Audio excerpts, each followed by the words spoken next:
ഇടുക്കി പീരുമേടിലെ ആദിവാസി സ്ത്രീയുടെ മരണം പ്രത്യേക അന്വേഷണ സംഘം അന്വേഷിക്കും. എസ്പിയുടെ നേതൃത്വത്തിലുള്ള സംഘമാണ് അന്വേഷിക്കുക. സംഭവത്തിൽ എല്ലാ വശവും പരിശോധിക്കും. കാട്ടാന ആക്രമണമല്ലെന്ന കോട്ടയം ഡിഎഫ്ഒയുടെ പരാമർശം എന്തുകൊണ്ടാണെന്ന് അറിയില്ലെന്ന് ഇടുക്കി എസ്പി ടി.കെ. വിഷ്ണു പ്രദീപ് പറഞ്ഞു. ഒരു സ്പെഷ്യൽ ഇൻവെസ്റ്റിഗേഷൻ ടീം ഇതിനുണ്ട് ഫോം ചെയ്തിട്ടുണ്ട്. ഡിവൈഎസ്പി പീരുമേടിന്റെ നേതൃത്വത്തിൽ 2 ഇൻസ്പെക്ടറാണ് ഉൾപ്പെടുന്ന സ്പെഷ്യൽ ടീം ഫോം ചെയ്തിട്ടുണ്ട്. കൂടുതൽ കാര്യങ്ങൾ അന്വേഷണം നടന്നു വരികയാണ്. പോസ്റ്റ്മോർട്ടം റിപ്പോർട്ട് ഇതുവരെ വന്നിട്ടില്ല. അതുകൂടെ വന്നിട്ട് നമുക്ക് കൃത്യമായിട്ട് പറയാം. അത് റിപ്പോർട്ടായിട്ട് വന്നിട്ടില്ല. അത് പരിശോധിച്ച് നമുക്ക് അതെ, ഞാൻ നേരിട്ട് മോണിറ്റർ ചെയ്യുന്നതാണ്. ഡിവൈഎസ്പി പീരുമേടാണ് ഹെഡ് ചെയ്യുന്നത്. മുഹമ്മദ് ആഷിഖ് വിവരങ്ങൾ നൽകും. ആഷിഖ്, എന്താണ് ആദിവാസി സ്ത്രീയുടെ മരണത്തിൽ ഇപ്പോഴും ഒരു വ്യക്തത കുറവുണ്ടാകാൻ കാരണം?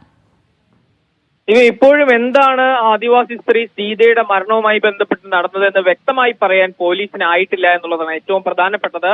അത് കാരണമായി പറയുന്നത് പോസ്റ്റ്മോർട്ടം റിപ്പോർട്ട് ഇതേവരെ ലഭിച്ചിട്ടില്ല എന്നുള്ളതാണ്. ഇത് നടന്നത് കാട്ടാന ആക്രമണമായിരുന്നു എന്നാണ് ആദ്യഘട്ടത്തിൽ പുറത്തു വന്ന വിവരം. സീതയുടെ മൃതദേഹം പുറത്തെത്തിച്ച സീതയുടെ ഭർത്താവ് ബിനു അടക്കം ആ നിലയിലായിരുന്നു മൊഴി നൽകിയിരുന്നത്. പിന്നീട് പോസ്റ്റ്മോർട്ടം റിപ്പോർട്ടിന്റെ ആദ്യഘട്ടത്തിലുള്ള പ്രാഥമിക ചില വിവരങ്ങൾ പുറത്തു വന്നതോടുകൂടിയാണ് ഇത് കൊലപാതകമാണ് എന്ന വാദം ഉയരുന്നത്. ഈ വാദം ശരിവെച്ചുകൊണ്ട് കോട്ടയം ഡിഎഫ്ഒ മുന്നോട്ട് വന്നിരുന്നു. വനംവകുപ്പിന് ഇത് കൊലപാതകമാണെന്ന് ആദ്യഘട്ടത്തിൽ സംശയമുണ്ടായിരുന്നു എന്ന് പറയുന്ന സാഹചര്യമുണ്ട്. എന്നാൽ ഇത് സ്ഥിരീകരിക്കാൻ പോലീസ് ഈ ഘട്ടത്തിൽ തയ്യാറായിട്ടില്ല.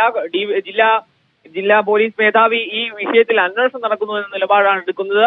പീരുമേട് ഡിവൈഎസ്പിയുടെ നേതൃത്വത്തിൽ പ്രത്യേക അന്വേഷണ സംഘത്തെ രൂപീകരിച്ച് ജില്ലാ പോലീസ് മേധാവിയുടെ തന്നെ നിരീക്ഷണത്തിൽ ഒരു പ്രത്യേക അന്വേഷണം ഈ ഘട്ടത്തിൽ നടക്കുന്നുണ്ട്. ഇതുമായി ബന്ധപ്പെട്ട പോസ്റ്റ്മോർട്ടം റിപ്പോർട്ട് ഇതേവരെ പോലീസിന് ലഭിച്ചിട്ടില്ല. അന്തിമമായ ഒരു തീരുമാനം ഈ പോസ്റ്റ്മോർട്ടം റിപ്പോർട്ട് ലഭിച്ചതിന് ശേഷം മാത്രമേ കണ്ടെത്താൻ കഴിയുകയുള്ളൂ എന്നാണ് ഇപ്പോൾ പോലീസ് സ്വീകരിക്കുന്ന നിലപാട്. അതേസമയം വനം വകുപ്പ് എന്തുകൊണ്ടാണ് ഇത് കൊലപാതകമാണ് എന്ന നിലപാടെടുത്തത് എന്നത് അറിയില്ല എന്നും പറയുന്നുണ്ട്. വനം വകുപ്പിന്റെ നിലപാടിനെ തള്ളുന്ന നിലയിലേക്കാണ് പോലീസ് ഈ ഘട്ടത്തിൽ പോകുന്നത്. പക്ഷേ എന്താണ് സംഭവിച്ചത് എന്ന് വ്യക്തമായി പറയാൻ പോലീസിന് ഈ ഘട്ടത്തിലും സാധിച്ചിട്ടില്ല.